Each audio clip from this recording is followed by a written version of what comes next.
എസറ്റാണ്.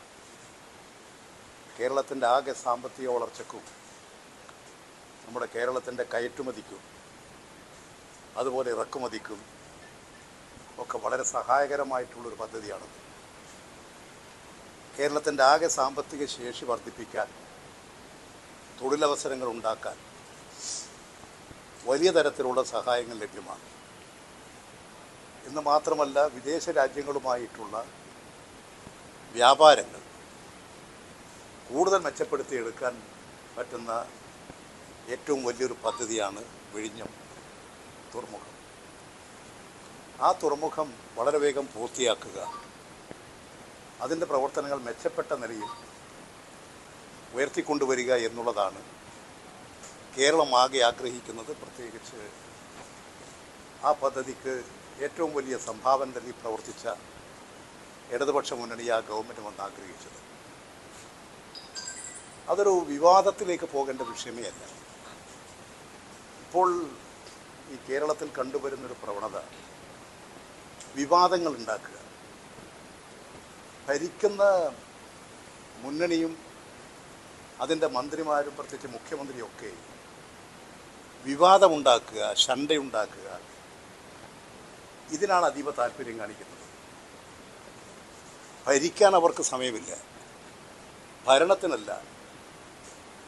അതുകൊണ്ട് വിഴിഞ്ഞം തുറമുഖത്തിൻ്റെ പ്രവർത്തനങ്ങൾ അതിൻ്റെ കരാർ വ്യവസ്ഥയനുസരിച്ച് വേഗത്തിൽ പൂർത്തീകരിക്കാനുള്ള അതീവ താല്പര്യമാണ് സംസ്ഥാന ഗവൺമെൻറ് കാണിക്കേണ്ടത്.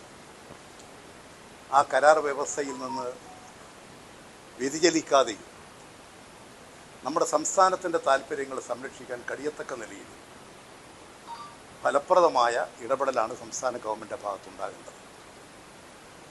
അതുകൊണ്ട് ഈ വിഴിഞ്ഞം തുറമുഖത്തിൻ്റെ പേരിൽ ഒരു വിവാദത്തിലേക്ക് പോയി അതിൻ്റെ പ്രവർത്തനങ്ങളെ നിർജീവമാക്കുന്നത് കേരളത്തിന് ഗുണകരമല്ല. അതുകൊണ്ട് പ്രത്യേകിച്ച് മന്ത്രിമാരൊക്കെ ആ കാര്യത്തിൽ നല്ലതുപോലെ ശ്രദ്ധ പതിപ്പിക്കേണ്ടതാണ്. നമ്മുടെ കേരളത്തിൻ്റെ പൊതു താല്പര്യമാണ് നമ്മൾ സംരക്ഷിക്കേണ്ടത്.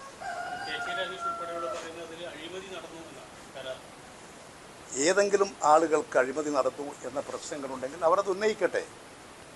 ആ ഉന്നയിക്കുന്ന കാര്യങ്ങൾ ബന്ധപ്പെട്ട ആളുകൾ, മന്ത്രിമാർ, വിജിലൻസ്, ഒരുപാട് സംവിധാനങ്ങൾ ഇവിടെയുണ്ട്. അവരെല്ലാം അന്വേഷിക്കട്ടെ. ഞാൻ ഇത്തരമൊരു ആരോപണങ്ങളൊന്നും ഞാൻ ഉന്നയിച്ചിട്ടില്ല.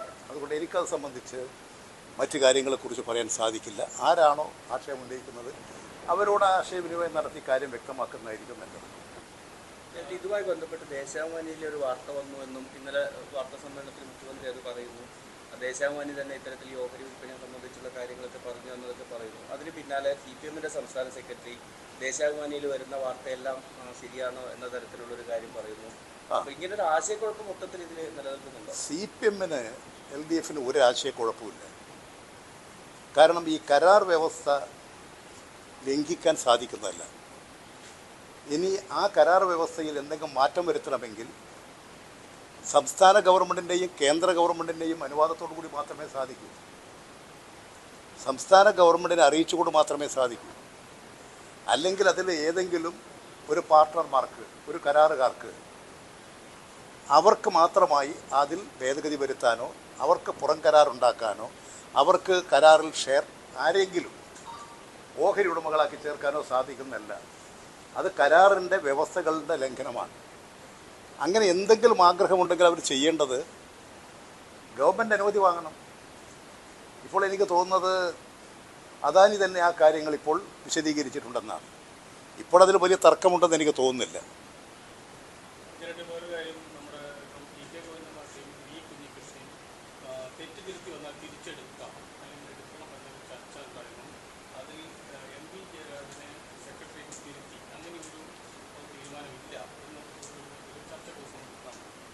അല്ല, അങ്ങനെ ഒരു തീരുമാനം CPM-ലില്ല. അത് വസ്തുതയാണ്. അത് CPM തന്നെ വ്യക്തമാക്കി കഴിഞ്ഞിട്ടുണ്ട്. അതോടൊപ്പം തന്നെ ജയരാജൻ നടത്തിയിട്ടുള്ള അദ്ദേഹം ഒരു ചാനൽ ചർച്ചയിലാണെന്നാണ് എനിക്ക് തോന്നുന്നത് ഇത്തരമൊരു അഭിപ്രായം പ്രകടിപ്പിച്ചു. അത് ചാനൽ ചർച്ചയിൽ വന്നിട്ടുള്ള ഒരു അഭിപ്രായ പ്രകടനമായിട്ട് ആരും കാണുന്നുള്ളൂ. ഒരു പാർട്ടി തീരുമാനമായിട്ടൊന്നും ആരും കാണുന്നില്ല. ആ ചർച്ചയിൽ വന്ന കാര്യങ്ങൾ തന്നെ CPM പരിശോധിച്ചു. അത് ജയരാജൻ തന്നെ ഞാൻ ഈ ചാനൽ ചർച്ചയിൽ പങ്കെടുത്തപ്പോൾ പറഞ്ഞ അഭിപ്രായമാണ്. അത് പാർട്ടിയുടെ നയമല്ല, തീരുമാനമല്ല എന്ന് അദ്ദേഹം തന്നെ വ്യക്തമാക്കി. എന്ന് മാത്രമല്ല, അതാൽ അദ്ദേഹം ഇത്തരമൊരു പ്രസ്താവന തെറ്റായി വ്യാഖ്യാനിക്കാൻ ഇടയാക്കത്തക്ക നിലയിൽ അദ്ദേഹം ഉണ്ടായതിൽ അദ്ദേഹം അത് സ്വയം വിമർശനപരമായി ഉൾക്കൊണ്ടുകൊണ്ട് ഒരു നിലപാടിലേക്ക് എത്തിക്കഴിഞ്ഞു. പിന്നെ അതിനൊരു ചർച്ചക്കൊന്നും വിധേയമാക്കേണ്ടതല്ല. അടങ്ങി ക്ലോസ് ചാപ്റ്ററാണ്.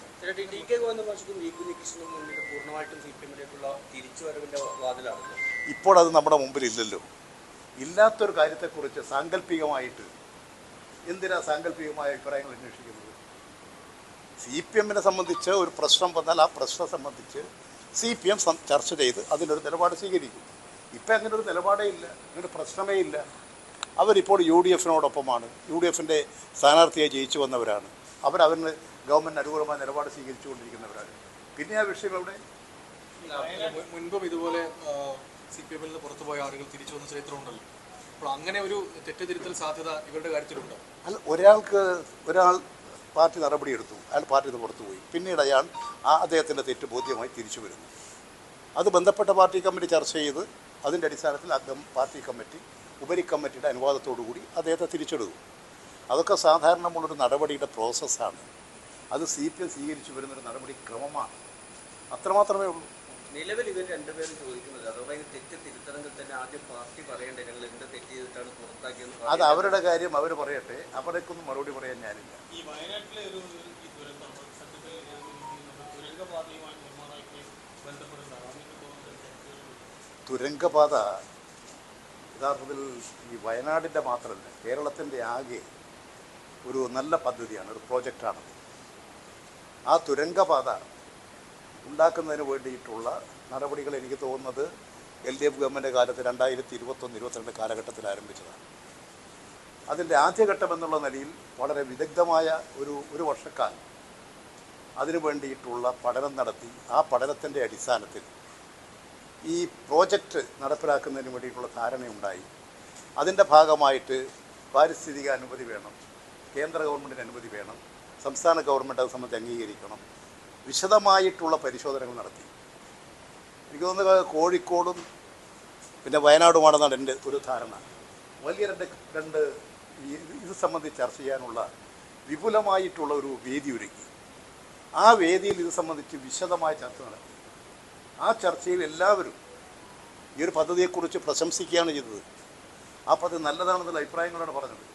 അതിൻ്റെ അടിസ്ഥാനത്തിൽ പ്രാഥമികമായ എല്ലാ നടപടിക്രമങ്ങളും പൂർത്തീകരിച്ച് പദ്ധതിയെക്കുറിച്ച് ബഹുജനങ്ങളെ ബോധ്യപ്പെടുത്തി അതിൻ്റെ അടിസ്ഥാനത്തിൽ പ്രോജക്റ്റ് നടപ്പിലാക്കുകയാണ്.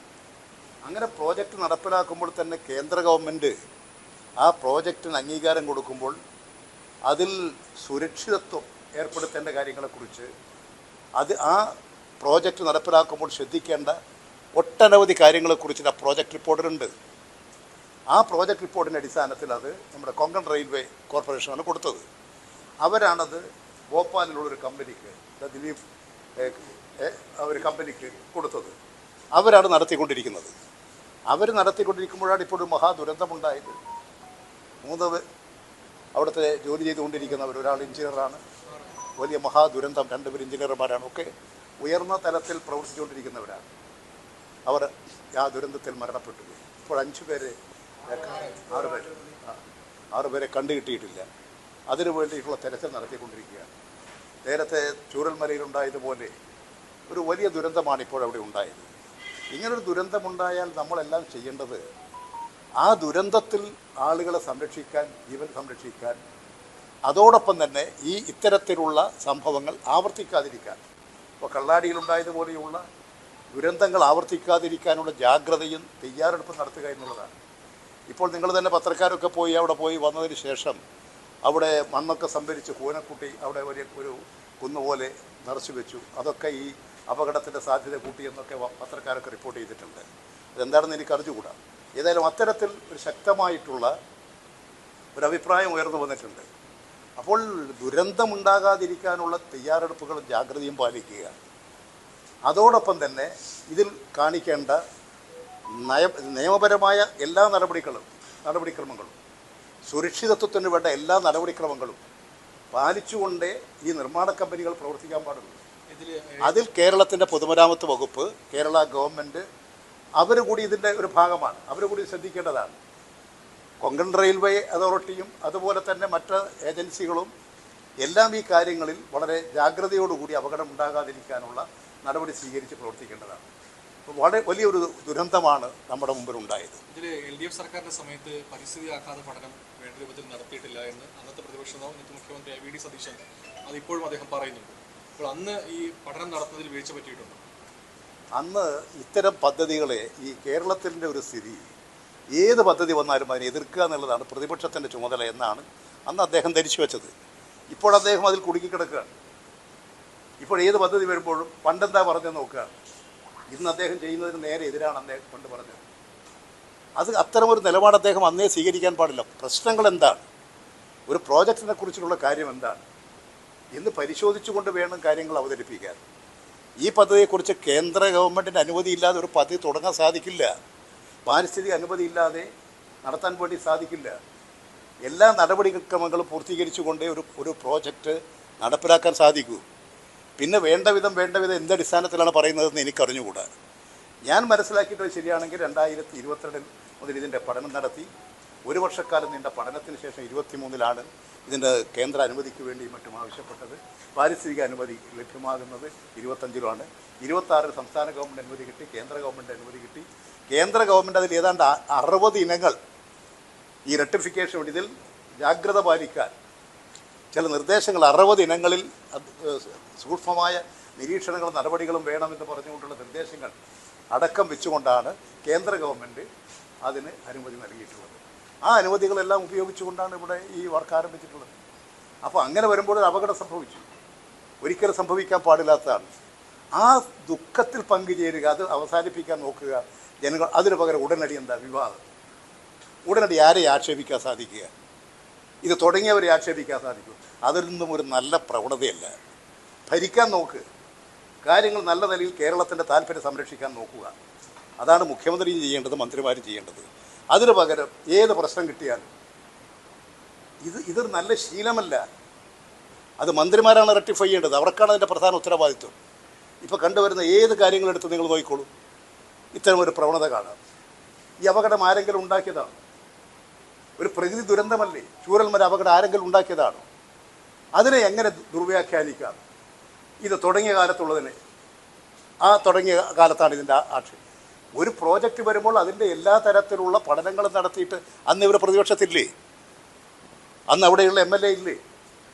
അന്ന് അവരാരെങ്കിലും ചൂണ്ടിക്കാണിച്ചിരുന്നോ? ഇത് സാധാരണഗതിയിൽ നിയമപരമായിട്ടുള്ള എല്ലാ നടപടികളും സ്വീകരിച്ചുകൊണ്ട് സുരക്ഷിതത്വം ഉറപ്പുവരുത്തിക്കൊണ്ട് കേന്ദ്ര സംസ്ഥാന ഗവൺമെൻറ്റിൻ്റെ അനുമതികളോടുകൂടി പൊതുമേഖലാ സ്ഥാപനത്തിന് കൊടുത്ത ഒരു കരാർ വർക്ക് നടക്കുകയാണ്. സംഭവിച്ചത് മഹാദുരന്തം നമ്മുടെ കേരളത്തെ സംബന്ധിച്ച് വലിയ വേദനയുണ്ടാക്കുന്നതാണ്.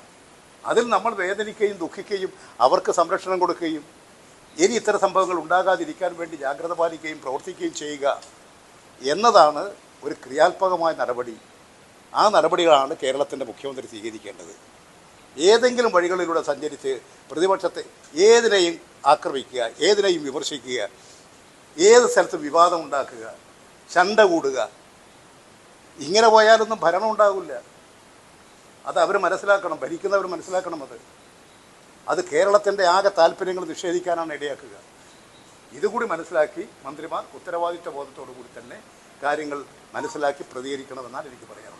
വിഴിഞ്ഞത്തിന്റെ മുൻ MD ദിവ്യ എസ് അയ്യരെ കഴിഞ്ഞ ദിവസം Kannur DCC president Martin George അധിക്ഷേപ പരാമർശം നടത്തിയിരുന്നു. അതിനകത്ത് പറയുന്നത് ഇങ്ങനെയാണ്: KK രാഗേഷിന് എന്താണ് വിഴിഞ്ഞത്തെ ഇൻട്രസ്റ്റ്, അതായത് താല്പര്യം എന്ന ചോദ്യത്തിന് അത് വിഴിഞ്ഞത്തെ മുൻ MD ആയിരുന്നു എന്നാണ് പരോക്ഷമായി അത് പറയുന്നത്. ഒരു വനിത നമ്മുടെ ഇയാളില്ലേ, നമ്മുടെ കാർത്തികേയൻ്റെ മകൻ, നമ്മുടെ MLA ശബരിനാഥിൻ്റെ വൈഫാണ് ഈ ദിവ്യ എസ് നായർ. ദിവ്യ എസ് അയ്യർ. അവർ നല്ല ഒരു എഫിഷ്യൻ്റായിട്ടുള്ള ഉദ്യോഗസ്ഥർ.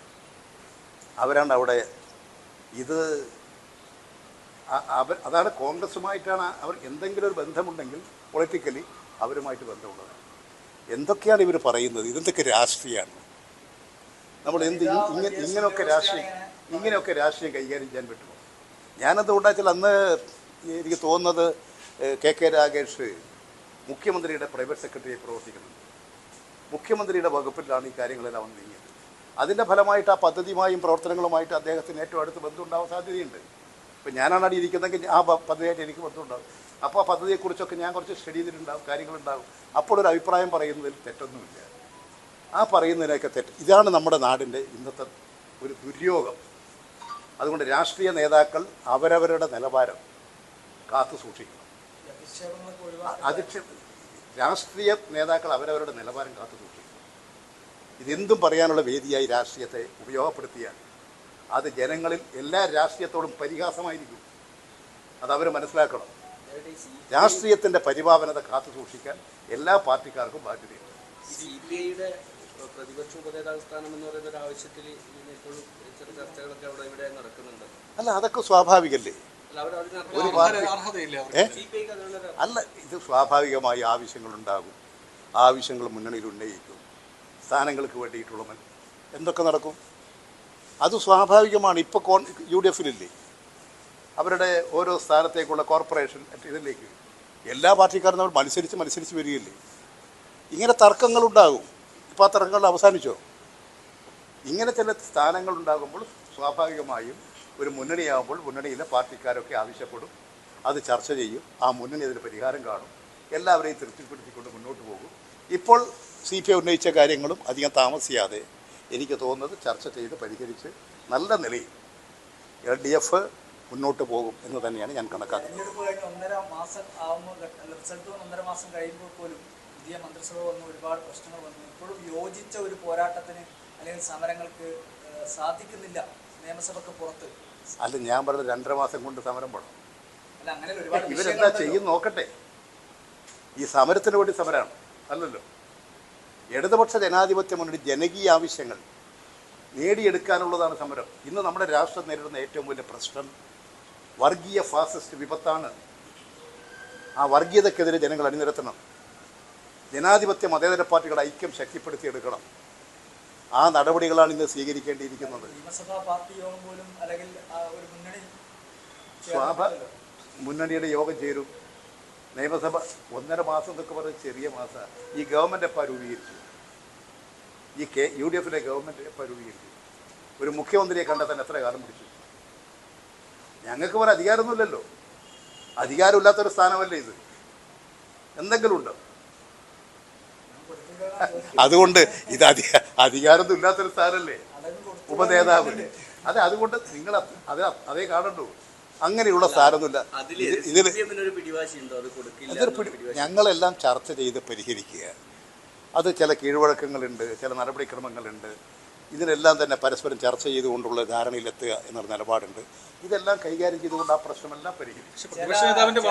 നേതാക്കളൊക്കെ രഹസ്യമായി പറയുന്നത് മുൻ LDF കൺവീനർ ആയിരുന്നുകൊണ്ട് ഒരുപക്ഷെ ഇങ്ങനെ ഒരു പ്രശ്നത്തിനിടെ ചർച്ച ചെയ്യുക. ഞാനായാലും ആരായാലും ഇങ്ങനെ വരും. ഞാനതിലൊരു അപ്രമാദിത്വമുള്ള അല്ലെങ്കിൽ ഒരു കഴിവുള്ള ആളാണ് ഞാൻ കണക്കാകുന്നില്ല. ഞാൻ കഴിവുണ്ടെങ്കാട് നിൽക്കും. കഴിവില്ലാത്തവനായതുകൊണ്ടാണല്ലോ അത് വിട്ടത്.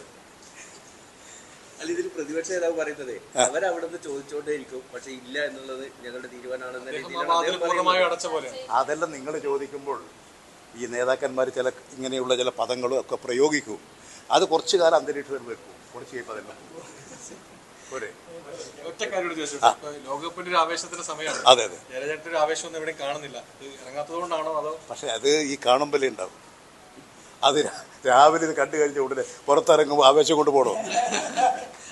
അത് കുട്ടികളൊക്കെ നടക്കട്ടെ. എങ്ങനെ ആവേശം കൊണ്ട് കഴിഞ്ഞ തവണ അർജന്റീനയുടെ ഒപ്പമായിരുന്നു. അതെ അതെ, ഇപ്പോഴും അങ്ങനെ തന്നെയാണ്. ഇപ്പോഴും അങ്ങനെ തന്നെയാണ്. എന്നോട് ഒരു പത്രക്കാർ ഏഷ്യാനെറ്റുകാരാണെന്ന് എനിക്ക് തോന്നുന്നു. അവരോട് വന്നിരുന്നു. അവരോട് ഞാനത് പറയുകയും ചെയ്തിരുന്നു. അത് നിങ്ങളും വന്നു. പിന്നെ റിപ്പോർട്ടർ ചാനലുകാർ വിജയം വന്നിട്ടില്ല.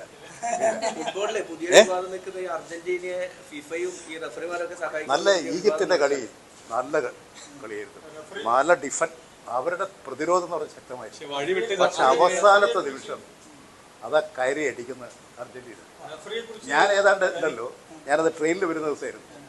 ഞാനിത് ഏതാണ്ട് അർജന്റീനക്ക് പിന്നെ 2 ഗോൾ മറ്റേ ഇവരടിച്ചു കഴിഞ്ഞു, ഈജിപ്ത്. അത് അടിച്ചു കഴിഞ്ഞപ്പോൾ ഇരിപ്പിൻ്റെ 2 അടിച്ചിട്ട് പിന്നെ അധികം തിരിച്ചടിക്കാൻ കഴിയില്ല. 80 എനിക്ക് തോന്നുന്നു 75. അപ്പം ഞാൻ വന്ദേ ഭാരതിലുണ്ടായിരുന്നു. പിന്നെ ഞാൻ വിളിച്ച് ഏതായാലും അർജന്റീന തോറ്റു. നമ്മൾ പ്രവചനം തന്നെ തെറ്റിപ്പോകുന്ന എനിക്കൊരു സംശയമായി. അതുകൊണ്ട് പിന്നെ ഞാനിതെല്ലാം പൂട്ടി കിടക്കി ഈടെ എത്തുമ്പോഴാണ് കുട്ടികൾ കണ്ടിരിക്കുകയായിരുന്നു. കുട്ടികൾ വന്നിട്ട് പറഞ്ഞു, അച്ഛാ അർജന്റീന ജയിച്ചിരിക്കും. ആ അർജന്റീന ജയിപ്പിച്ചാണ് ഫിഫ ജയിപ്പിച്ചെന്നുള്ള ആക്ഷേപമുണ്ട്. അതൊക്കെ ഉണ്ടാവും. അതൊക്കെ ഈ ഫുട്ബോൾ എല്ലാ രംഗത്തും ഇല്ലേ. ഇത് മാത്രമേ ഫുട്ബോളിൻ്റെതായിട്ടുള്ള മത്സരങ്ങളും പരാതികളും പ്രശ്നങ്ങളും ഉണ്ടാവും. പലയിടത്തും ഇലക്ഷൻ കമ്മീഷൻ ഇപ്പോൾ നിങ്ങൾ കണ്ടില്ലേ, നിങ്ങൾ നോക്കണ്ട, American president Trump red card കാണിച്ച് പുറത്താക്കിയിരിക്കുന്ന പിന്നെ ഫുട്ബോൾ പ്ലെയറെ കളിപ്പിക്കണമെന്ന് പറഞ്ഞ് കളിപ്പിച്ചില്ലേ. ഇതെന്താ യുദ്ധ? ഇതെന്താ ഒരു രാജ്യത്തിൻ്റെ പ്രശ്നം? അതിന് സ്പോർട്സ്മാൻ സ്പിരിറ്റ് അല്ലേ? എന്താ ട്രംപ് ചെയ്തത്? അതിനെയാണ് നമ്മൾ എതിർക്കേണ്ടത്. ആ തരത്തിൽ അമേരിക്കൻ പ്രസിഡന്റ് ട്രംപ് ലോകത്തിലെ ഒരു വലതുപക്ഷ തീവ്രവാദിയാണ്. സ്പോർട്സിനെ പോലും വെറുതെ വിടുന്നില്ല. രാജ്യം നശിപ്പിക്കുകയാണ്, ആക്രമണം സംഘടിപ്പിക്കുകയാണ്. ഇറാന് നേരെ ആക്രമണം, പാലസ്തീന് നേരെ ആക്രമണം. എത്ര കാലമായി എത്ര ആളുകളെ കൊന്നൊടുക്കുക. അതിനെതിരായിട്ടുള്ള ശക്തമായ ഒരു വികാരം ലോകത്താകെ വളർന്നു വരണം. ഒരു കൂട്ട കശാപ്പാണ് നടക്കുന്നത്. ഇറാനെ തകർക്കുകയാണ്. ഇപ്പോൾ അവിടെ നടക്കുന്നത് ഖൊമേനിയുടെ നിര്യാണത്തിൽ അദ്ദേഹത്തിൻ്റെ സംസ്കാര ചടങ്ങിൻ്റെ അവസാന ആ ദിവസം പോലും അമേരിക്ക എന്താ ചെയ്യുന്നത്? ഏതെങ്കിലും ഒരു രാഷ്ട്രം ചെയ്യും. അതാണ് അമേരിക്കൻ പ്രസിഡന്റ് ട്രംപ്. സ്പോർട്സിനെയും അയാൾ ആക്രമിക്കുകയാണ്. ഇതൊക്കെ തെറ്റായിട്ടുള്ള ചില പ്രവണതകൾ വലതുപക്ഷ ശക്തികൾ ശക്തിപ്പെടുമ്പോൾ ഉണ്ടാകും. അതിൻ്റേതായിട്ടുള്ള സ്പിരിറ്റും ഒന്നും ഈ വലതുപക്ഷക്കാർ നൽകില്ല. എന്നാൽ ഇതിനെല്ലാം മാന്യമായ നിലയിൽ വില കൽപ്പിച്ച് അതിൻ്റേതായിട്ടുള്ള പ്രാധാന്യം കണക്കിലെടുത്ത് സമീപിക്കുന്നത് ഇടതുപക്ഷ നിരീക്ഷണമാണ്. ഈ അർജന്റീന ക്വാർട്ടറിലെത്തി, ഫൈനലിലെത്തുമോ? കപ്പിൽ മെസ്സിക്ക് അല്ല, എത്ര നാണ് ഞാനെന്തുകൊണ്ട് വെച്ചാൽ ഞാൻ ആ അർജന്റീന ടീമിനോടൊപ്പം നിൽക്കാൻ കാരണം നേരത്തെ തന്നെ അവരുടെ കളികളും കാര്യങ്ങളും എന്നെ ആകർഷിച്ചൊരു കാര്യമായിരുന്നു. എല്ലാ കളികളും കാണാനൊന്നും എനിക്ക് സമയം ഉണ്ടായിട്ടില്ല. അതുകൊണ്ട് കാണുന്നത് വളരെ കുറവാണ്. പക്ഷെ അതുകൊണ്ട് ആ ടീം ഒരു നല്ല ടീമാണ്. കോച്ചിങ് ഒക്കെ നോക്കിയപ്പോൾ അതോടൊരു മാനസികമായൊരു പൊരുത്തം, ആ പൊരുത്തം അങ്ങനെ തുടങ്ങുന്നേ ഉള്ളൂ. മെസ്സി കപ്പടിക്കും അല്ലേ? എടുക്കണമെന്നാണ് ഞാൻ ആഗ്രഹിക്കുന്നത്. പക്ഷേ അതിനേക്കാളും ഇപ്പോൾ ഈജിപ്തിൽ നിന്ന് കളിച്ചപ്പോൾ ഞാനത് ഈജിപ്തുകാരെ അടിച്ച് കസരിക്കളി എന്നാണ്. ആദ്യത്തെ അവരുടെ മിന്നലാക്രമണമാണ്. അപ്പോൾ അതുപോലെയുള്ള കളികൾ ഉണ്ടാകുമ്പോൾ ചിലപ്പോൾ ചില ടീമുകൾ വന്നേക്കും. അതുകൊണ്ട് ഈ പ്രവചനം അവസാനത്തതാകണമെന്നില്ല. ഇനിയും കളിയുണ്ട്. കളിയെല്ലാം വരട്ടെ. ഇനി നിങ്ങൾക്കെല്ലാം അത് കാണാം, നിങ്ങൾക്കും പ്രവചിക്കാം. ഫ്രാൻസിനോടൊപ്പം ഫ്രാൻസിനോടൊപ്പം ഉണ്ട് ഇംഗ്ലണ്ട്. പക്ഷെ ഇംഗ്ലണ്ട് ഔട്ടായിപ്പോയി. കഴിഞ്ഞ ലോകകപ്പ് സമയത്ത് മെസ്സിയെ മേഴ്സി എന്ന് പറഞ്ഞിട്ടൊരു സംഭവം ഭയങ്കര ട്രോളൊക്കെ അതവരൊക്കെ ട്രോളുകാരെപ്പോൾ ഉണ്ടാവും. ഇപ്പോൾ ട്രോളില്ല. ട്രോളുകാർക്ക് എന്തെങ്കിലും വേണ്ടേ? ഇനി അവർ പറഞ്ഞാൽ ഞാൻ വേണമെങ്കിൽ കൊണ്ടൊക്കെ ഇട്ട് കൊടുക്കാം.